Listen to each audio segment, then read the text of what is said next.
Hello বন্ধুরা, তোমরা সবাই কেমন আছো? আশা করি তোমরা সবাই ভালো আছো। আর আমিও খুব ভালো আছি। আর তোমাদের ভালোবাসায় আরও একটা নতুন ভিডিও নিয়ে চলে এসেছি। তো আজকে আমি অনেক দিন পর একটা নতুন ভিডিও দিচ্ছি। তো ভিডিওটা কন্টিনিউ দেখতে থাকো, আশা করি ভালো লাগবে।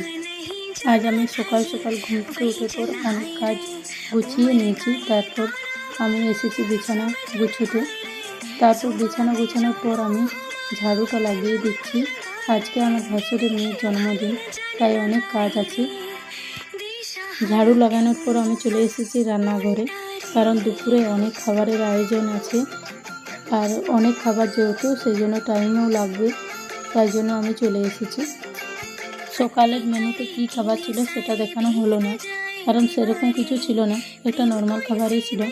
আর সেটা ও কখন খেয়েছে সেটা দেখাও হয়নি, সেই জন্য ভিডিও করা আর হয়নি। পুরো মেনুতে যা কিছু রান্না হবে পুরোটাই আমিই করেছি। তো বাকি আমাকে অনেক কিছুই সাহায্য করেছে আমার দিদিভাই, মানে আমার যা। সবজি কাটা থেকে আরম্ভ করে মশলা বাটা সব কিছু দিদিভাই করেছে। আর এদিকে দেখো পটল ভাজা হয়ে গেছে। আর একটা আমি রান্না বসিয়েছি। রান্নার ফাঁকে আমি একটু উপরে এসেছি পুজো দেখতে, তো পুজো হয়েছে কিনা সেটাই। আর এখানে আমার শাশুড়ি মা পুজো দিচ্ছেন আমার ভাসুরের মেয়ের নামে। যেহেতু ওর জন্মদিন, শুভ দিন বলে কথা, ওর মঙ্গলের জন্য কিন্তু পুজো দেওয়াটা দরকারি। আর আমি ভিডিওটা বাইরে থেকেই করলাম, ভিতরে আর গেলাম না। যে পুজো করছিলেন সে আমাদের সম্পর্কে ভাসুর হন, সেই জন্য ভিতরে আর গেলাম না।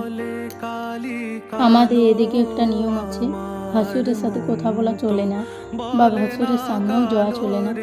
আর ঘুমটা তো নিতেই হয়, শ্বশুরের সামনেও ঘুমটা নিতে হয়, তবে ভাসুরের সামনে বেশি ঘুমটা নিতে হয়। মাছগুলো আমি নুন হলুদ দিয়ে মেখে রেখেছি। আর এদিকে দেখো আমার ভাজাভুজি সব কিছু কমপ্লিট হয়ে গেছে। তারপর রান্না কমপ্লিট, আর খেতেও বসে গেছে। এখানে প্রচণ্ড রোদ গরম, সেই জন্য রান্নাটা আগে সেরে নিয়েছি। তারপর চান টান করে আমিও চলে এসেছি, আর ভাসুরের মেয়ের জন্য প্লেটটা সাজিয়ে দিয়েছি। তো প্লেটটাতে কী কী আছে দেখো এবার। ভাত আছে, পটল ভাজা, করলা ভাজা, ভেন্ডি ভাজা, শাক ভাজা, ঝুরি আলু ভাজা, মসুর ডাল, তার সাথে কুরকুরে ছাতুর ঝোল, আর মাছের সর্ষে পোস্ত, আর সাথে আছে মিষ্টি, আম পাতা, আর আছে জল। তো এইগুলোই হচ্ছে দুপুরের মেনু। দুপুরের মেনুতে আরও কিছু করার ইচ্ছে ছিল, কিন্তু আমার ভাসুরের মেয়ে খাবার খেতেই পারে না। ও সব কিছু খায়, তো অল্প পরিমাণে খায়, আর বেশিরভাগ খাবার তো খায়ই না। সেই জন্য বিশেষ করে খাবার আর বাড়াতে গেলাম না। তো যাই কিছু করেছি এগুলোই খেলে হয়। তো যাই হোক, ও খাওয়া শুরু করুক, দেখা যাক কতটা খেতে পারে। তারপরে ওর মা খাইয়ে দিচ্ছে, যেহেতু ওর জন্মদিন, শুভ দিন একটা, সেই জন্য। তারপর আমার শাশুড়ি মা ওকে খাইয়ে দিচ্ছে। আর আমার ভাসুরের মেয়ের নাম হচ্ছে অনুশ্রী, তো আমরা সবাই ওকে অনু বলে ডাকি, নামটা ছোট করে। তারপর অনুর দিদাকে জড়িয়ে ধরে আদর করলো আর একটা চুমু খেলো। তারপর আমিও অনুকে এভাবে খাইয়ে দিলাম একটু, কারণ প্রতিদিন তো আর এরকমভাবে খাওয়ানো হয় না। আর জন্মদিন বলে সবাই মিলে এভাবেই খাওয়ালাম। আর আমি তো মায়ের মতোই, যেহেতু ওর কাকিমা, অনুকে মেয়ের মতোই ভালোবাসি, সেই জন্য দুপুরে খাবারটা ওর জন্য নিজের হাতে বানিয়েছিলাম। আর বিশেষ খাবার খেতে পারে না বলে অনুর শরীরের অবস্থা কিন্তু খুব পাতলা, খাবারটা একদমই কম খায়, সেই জন্য শরীর কিন্তু খুব পাতলা। তারপর দেখো বিকেলবেলায় আমরা তিনজনে মিলে বেলুন ফোলাচ্ছিলাম। তো তিনজন বলতে অনু, অনুর বান্ধবী আর আমি। প্রচণ্ড গরমে কিন্তু বেলুন ফোলানোটাও বড় কাজ বলেই মনে হচ্ছিল, যেহেতু ফ্যানটা বন্ধ রাখতে হয়েছিল, কারণ ফ্যানটা চালু করলে বেলুনগুলো উড়ে চলে যাচ্ছিল। সমস্ত বেলুন কিন্তু আমরা তিনজনে মিলে ফুলিয়েছিলাম, আর সেই জন্য কিন্তু আমার বেলুন ফোলানোর পর অবস্থা খারাপ হয়ে গেছিলো। মুখের ভিতরটা তেতো লাগছিল, আর বাইরেটা প্রচণ্ড পরিমাণে জ্বলন করছিল। কিন্তু কিছু করার নেই, কাউকে না কাউকে তো করতেই হবে, কারণ সবাই কিছু না কিছু কাজে ব্যস্ত। তারপর আমার বর কিন্তু ডেকোরেশনটা করছে, সমস্ত ডেকোরেশনটা আমার বরেই করেছে।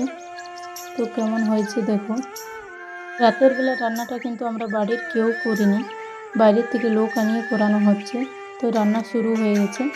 আর বাইরে যাদেরকে নিমন্ত্রণ করা হয়েছে বা আমাদের কুটুম আত্মীয় স্বজন সবাই কিন্তু চলে এসেছে। এবার কিন্তু কেক কাটা শুরু হবে, সেই জন্য এই প্রথম আমার বোন নিজের হাতে এতটা ডেকোরেশন করেছে। অন্য বছরও করে, তো সাথে অন্য কেউ থাকে, তো এবছর নিজে একা হাতে পুরোটাই সাজিয়েছে। তো জায়গাটা আমার কিন্তু খুব সুন্দর লেগেছে। তারপর কেক কাটা শুরু হয়ে গেছে। আর আমার ভাসুরের মেয়ের পাশে কিন্তু আমার শ্বশুর মশাই আছেন। বেলুনগুলো কিন্তু আপনা আপনি পড়ে যাচ্ছিলো, সেই জন্য জলদি করে কেকটা কাটা হয়ে যাচ্ছে। তো গরমের জন্য আমরা কিন্তু সেরকমভাবে কেউ সাজিনি, তাই বাড়িতে যেরকম পোশাক পরেছিলাম সেই রকম পোশাক পরেই আমরা কিন্তু কেক কাটা দেখছিলাম। অনুর জন্মদিনে এই জামাটা ওর কাকু দিয়েছে। আর কেক কাটার পর সবাইকে কিন্তু অল্প অল্প করে কেক খাইয়ে দিয়েছে। আর ছোট থেকে বড় যে যা পেরেছে সেরকমভাবে গিফট দিয়েছে অনুকে। অনু জন্মদিনে অনেকগুলো গিফট পেয়েছে, সেই জন্য কিন্তু ভীষণ খুশি, কারণ বাচ্চা তো অল্পতেই খুশি হয়। বেলুনগুলো ফ্যানের উপরে বাঁধা ছিল বলে ফ্যানটা চালানো যায় না, তার জন্য কিন্তু প্রচণ্ড গরম ছিল। তারপর কেক কাটার পর কিন্তু সবাই খেতে বসে গেছে, আর আমি কিন্তু লুকিয়ে ভিডিওটা করেছিলাম। তো আমার ভিডিওটা এখানেই শেষ করলাম। তো চলো টাটা, বাই বাই।